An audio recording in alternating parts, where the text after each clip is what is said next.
సాధారణంగా ఏ తల్లైనా పిల్లలకు మంచి బుద్ధులు నేర్పించి, సన్మార్గంలో వెళ్ళి గొప్పవాళ్ళు కావాలని కోరుకుంటోంది.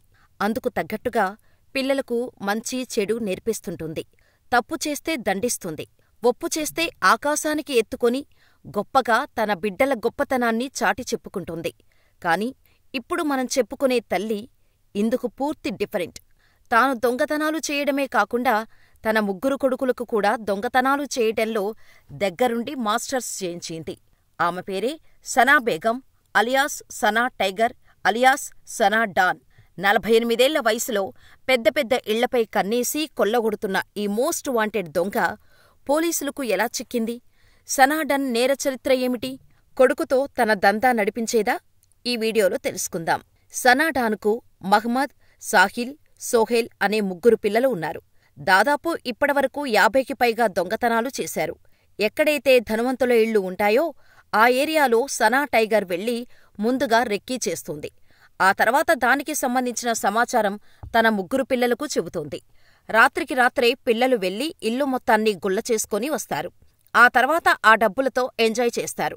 తాళం వేసిన ఇళ్లను గుర్తించటం, తన కొడుకులను ఆ ఇంటికి పంపించి దొంగతనాలు చేయించటం, చోరీ సొత్తును గుట్టుచప్పుడు కాకుండా అమ్మడమే కాకుండా వారి తరపున లాయర్లను మాట్లాడి బెయిలిప్పించటం అలవాటుగా మార్చుకుంది. ఆమె కనుసైగ చేస్తే చాలు కొడుకులు పక్కా రెక్కీతో ఎంత గొప్ప ఇంటినైనా ధనాధం దోచేస్తారు. అలా ట్రైన్ చేసింది సనా.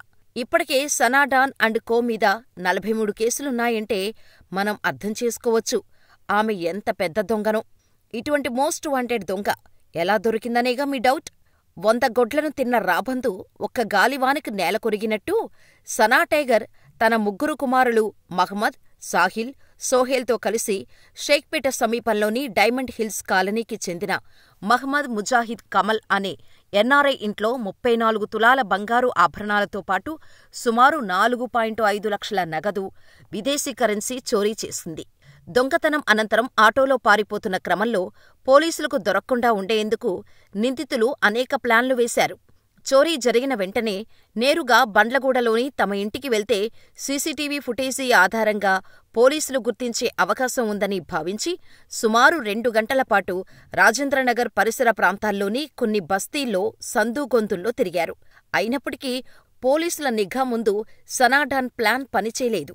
పోలీసులు ఏకంగా 500కు పైగా సీసీ కెమెరాలను సుమారు 40 గంటలపాటు పరిశీలించి బండ్లగూడలోని నిందితుల నివాసాన్ని గుర్తించారు. పోలీసులు తమ ఇంటికి వస్తున్నారనే విషయం తెలుసుకున్న నిందితులు అక్కడి నుంచి పరారయ్యారు. కాగా దొంగలించిన బంగారంలో కొంత భాగాన్ని అమ్మేందుకు ప్రయత్నించి సనాబేగం, ఆమె రెండో కొడుకు సోహెల్ పోలీసులకు చిక్కారు. వారి నుంచి 10 తులాల బంగారాన్ని స్వాధీనం చేసుకున్నారు. అలాగే పరారీలో ఉన్న నిందితుల కోసం గాలింపు చేపట్టారు. నిందితురాలు సనాబేగంను వైద్య పరీక్షల కోసం స్థానికంగా ఆస్పత్రికి తీసుకెళ్లగా అక్కడ కూడా ఆమె హైడ్రామా చేసింది.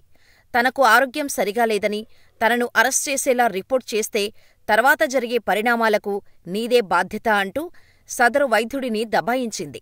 ఎట్టకేలకు అర్ధరాత్రి దాటిన తర్వాత ఉస్మానియా ఆస్పత్రిలో పలు రకాల వైద్య పరీక్షల అనంతరం నిందితులను న్యాయమూర్తి ఎదుట హాజరుపరచగా 14 రోజుల రిమాండ్ విధించారు.